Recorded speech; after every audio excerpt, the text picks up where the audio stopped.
पिता और पुत्र पवित्र आत्मा के नाम पर आमीन। ख्रिस्त में प्यारे भाइयों बहनों, माता पिताओं एवं नन्हे मुन्ने बच्चों, एक बार की बात है कि एक छोटा सा बच्चा अपने दादू के साथ खेल रहा था और उसके दादू ने कहानी बताया करता था।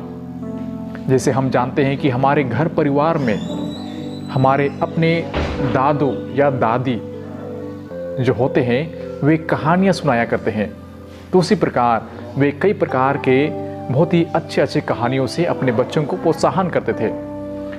और उसी समय उनके दादू छोटे से बच्चे से कहते हैं कि बाबू, आप जानते हैं कि हमारे मन में दो प्रकार के जानवर हमेशा लड़ते रहते हैं। दो बड़े बड़े शेर हैं और ये दोनों शेर जब लड़ते हैं तो कौन जीतेगा? तो वह बच्चा थोड़ा दुविधा में पड़ जाता है, लेकिन फिर उन्हें समझाते हुए कहते हैं कि एक काला शेर और एक उजला शेर दोनों लड़ते हैं, तो आपके नज़र में काला या जो शेर उजला है या सफ़ेद है, कौन जीतेगा? तो वह बच्चा कहता है कि हमारे ख्याल से जो उजला है, सफ़ेद है, वह शेर जीत जाएगा। लेकिन उनके दादाजी ने कहा कि नहीं, जिसे हम चाहते हैं वही शेर जीतता है। मतलब जो कुछ हम चाहते हैं वही चीज़ हमारे जीवन में भी जीत पाकर वह अच्छा हासिल कर पाता है। तो उसी प्रकार आज के पहले पाठ में हम सभी लोग सुनते हैं कि याकूब अपने दो पत्नियों के साथ और अपने दो सेवक और 11 बच्चों के साथ नदी के उस पार जाता है और वह अपने अकेले इसी पार रह जाता है।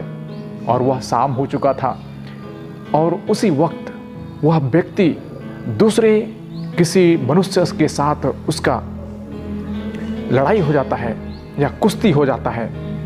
तो वह पूरे रात भर कुश्ती लड़ता है और वह कुश्ती लड़ते लड़ते वह कभी दूसरे व्यक्ति को जीतने नहीं देता है। लेकिन उसी वक्त जब सुबह होने जा रहा था तो याकूब कहता है कि अब मुझे जाना है, मुझे जाने दीजिए। और जीतने से पहले उनके जांघ के जो मसल होते हैं या तो जो नस होते हैं उसे वह तोड़ देता है और याकूब बहुत ही बुरी तरह से घायल हो जाता है। इस पर वह व्यक्ति कहता है कि आप परमेश्वर के चुने हुए एक सदस्य हैं। अर्थात मतलब वह कोई व्यक्ति नहीं था, लेकिन वह प्रभु से या ईश्वर से वह लड़ाई लड़ रहा था और वह कभी अपने आप में हार नहीं माना। तो उसी प्रकार जब हम कोई भी चीज़ से लड़ते हैं, यदि हमारा जिज्ञासा और हमारा शक्ति कभी अपने आप में हार नहीं मानते हैं तो परमेश्वर भी हमारे सहायता करते हैं। उसी प्रकार आज के सुसमाचार में हम लोग सुनते हैं कि यीशु मसीह अच्छा कार्य कर रहा था, लोगों को चंगाई प्रदान कर रहा था। लेकिन कुछ शास्त्री लोग यह कह रहे थे कि यह व्यक्ति तो शैतानों के बड़े या बेल्जेबुल से वह लोगों को चंगाई प्रदान करता है। और इस प्रकार के शब्दों से उन्हें जरूर दुख हुआ होगा, लेकिन फिर भी में वह लोगों को चंगाई प्रदान करते हैं। मेरे प्रिय भाइयों, जब हमारे जीवन में भी जब कुछ अच्छाइयाँ होती हैं तो हम भी दूसरों का कदर नहीं करते हैं, हम दूसरों का अच्छाई के सिवा हम उनका बुराई करते हैं। परमेश्वर उनका स्थिति को देखकर उन पर तरस आते थे। उनको बहुत ही दुख होता था कि बेचारे लोग, उनको देख रेख करने के लिए कोई भी नहीं है और उन पर तरस खाकर वे अच्छाइयाँ करना चाहते थे, उनको नया जीवन देना चाहते थे। लेकिन उसके विपरीत शास्त्री लोग उन बेचारे लोगों के लिए, उन व्यक्तियों के लिए जो लाचार है, जो गरीब है, जो अपने जीवन से उठ नहीं पा रहा है, उन्हें देखकर भी उन्हें तरस नहीं आती थी, लेकिन वे उन पर अपना अधिकार जताते थे और उनको ज़्यादा दुख पहुंचाते थे। लेकिन परमेश्वर हमेशा उनको सुख और नया जीवन देने के लिए वह प्रयास करता है।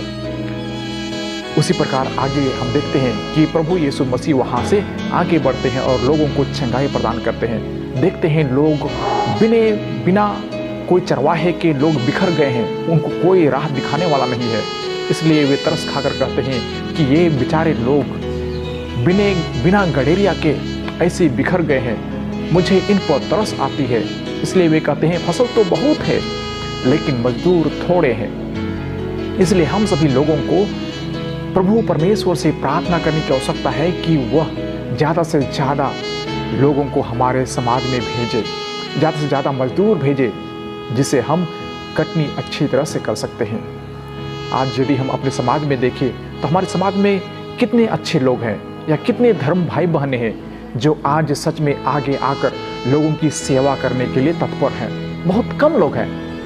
हम छोटे छोटे चीज़ों में जो अच्छे कार्य कर रहे हैं, हम कहते हैं अरे वो तो क्या है, वो तो विदेश से मिल रहा है इसीलिए कर पा रहा है, या तो वह तो उसका कार्य ही वही है। मेरे प्रिय भाइयों बहनों, हम सभी लोगों के लिए अच्छे कार्य के लिए बुलाए गए हैं और हम सभी लोगों का कर्तव्य है कि हम अच्छा कार्य करें। जैसे प्रभु यीशु मसीह ने जो भी कि लोग गलत भाव रखते थे या तो गलत बोलते थे कि वह तो बेल्ज़ेबूल की सहायता से कर रहा है, लेकिन हम भी उन्हीं के बराबरी या तो उनके समान अच्छे कार्य कर सकते हैं। तो आइए हम अपने गलत त्रुटियों के लिए या तो गलत सोच के लिए हम परमेश्वर से क्षमा मांगे और अच्छे कार्य में हम अपने आप को निहित रखें और आगे बढ़ाएं। आइए हम परमेश्वर से कुछ देर मौन रहें और प्रार्थना करें। पिता और पुत्र पवित्र आत्मा के नाम पर आमीन।